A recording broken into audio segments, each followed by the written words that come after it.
Bonjour et bienvenue dans le round 2 du tournoi de la Justice League. Les règles sont simples, à l'issue de cette vidéo vous aurez toutes les informations principales sur chaque personnage et ce sera à vous de décider en commentaire qui passera au prochain tour. Pour voter c'est extrêmement simple, il vous suffit simplement d'écrire en commentaire le nom du perso que vous choisissez. Vous pouvez expliquer pourquoi ou non, c'est comme vous voulez. Et on commence ce round 2 avec un combat qui s'annonce rude, parce qu'à ma droite se trouve le Chevalier Noir, le protecteur de Gotham, une montagne de muscles de 1m87 pour 95 kg. Je parle bien sûr de Bruce Wayne, le Batman. Et face à lui se dresse le Colosse de Mars, 2m06 pour 136 kg de pure terreur. Je parle bien sûr du chasseur d'hommes, le limier martien, J'onn J'onzz alias Martian Manhunter.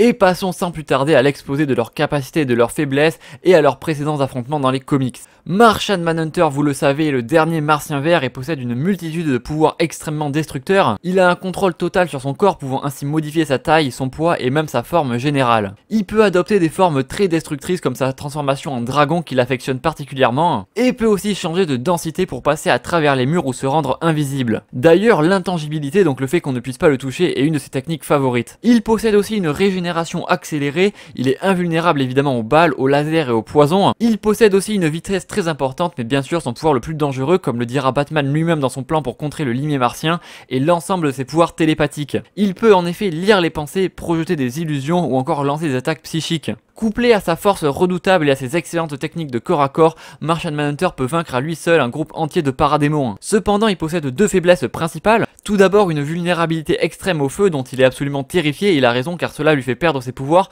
le rend vulnérable à tout type d'attaque et peut même le tuer s'il est exposé trop longtemps à du feu. A noter quand même que c'est le feu qui l'affaiblit et non pas simplement l'exposition à de fortes températures. Et ensuite, sa deuxième faiblesse est plus spéciale car il s'agit évidemment d'une dépendance aux Oreos. Voilà, l'anecdote est assez connue mais je tiens quand même à le souligner, ça peut être utile pour un piège de Batman par exemple. Et quant à Batman, vous le connaissez tous, un fin stratège et combattant redoutable, c'est l'incarnation même du Human Peak. Le Human Peak est l'expression que l'on utilise pour désigner le fait qu'un personnage ait atteint le maximum des capacités humaines, ce qui est évidemment le cas pour Batman quand même. Et d'ailleurs l'un des traits de caractère principal de Batman, c'est sa paranoïa générale envers les membres de son équipe, c'est pourquoi il a déjà réuni des notes pour contrer Martian Manhunter et en voici la teneur.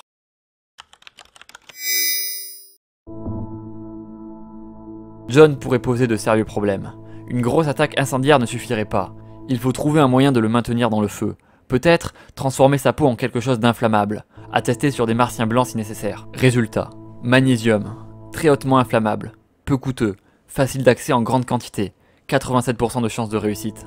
Sinon on a le phosphore, souvent utilisé par les militaires pour les objets explosifs ou pyrotechniques, plus coûteux mais ça reste une bonne solution. 61% de réussite. Mais le vrai risque reste ses capacités psychiques. S'il trouve ses plans dans mon esprit, qui sait ce qui pourrait arriver? C'est pourquoi j'ai placé des suggestions post-hypnotiques dans mon cerveau qui enlèvent ces informations de mon esprit. Et quand j'en aurai besoin, une phrase d'activation suffira à les récupérer de mon inconscient.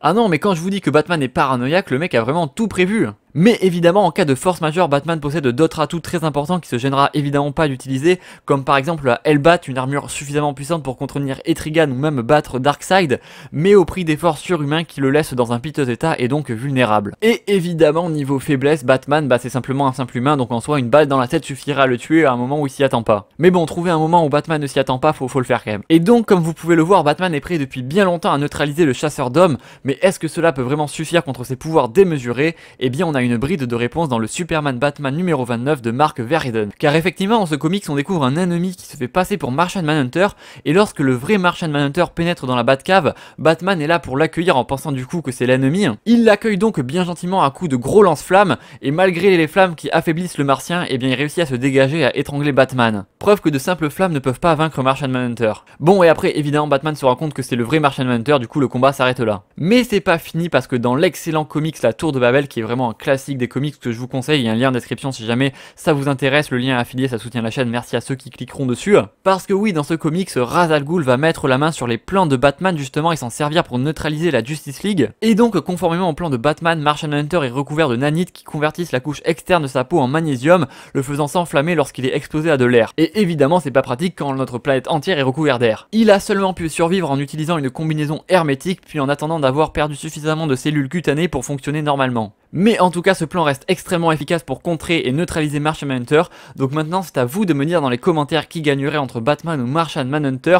Et évidemment, celui qui sera le plus de fois mentionné dans les commentaires passera au second tour. Enfin non, du coup, c'est le troisième tour, mais vous avez compris l'idée. Troisième tour qui seront d'ailleurs les demi-finales. Donc on va commencer à prendre les persos à leur pleine puissance. Donc Batman, on va peut-être lui mettre la Mobius Chair pour ceux qui voient. Enfin, on va le mettre en version Dieu Batman. Ça va être absolument incroyable. Donc voilà, n'hésitez pas à partager la vidéo et j'espère que vous serez là pour la suite du tournoi. Sur ce, je vous dis à très vite pour de prochaines vidéos. Likez, abonnez-vous, évidemment, vous connaissez la chanson. Et surtout, n'oubliez pas de regarder de côté avant de traverser l'autoroute. Je veux pas aller à l'école. Ah bon? Quelle père la vertu vous faites?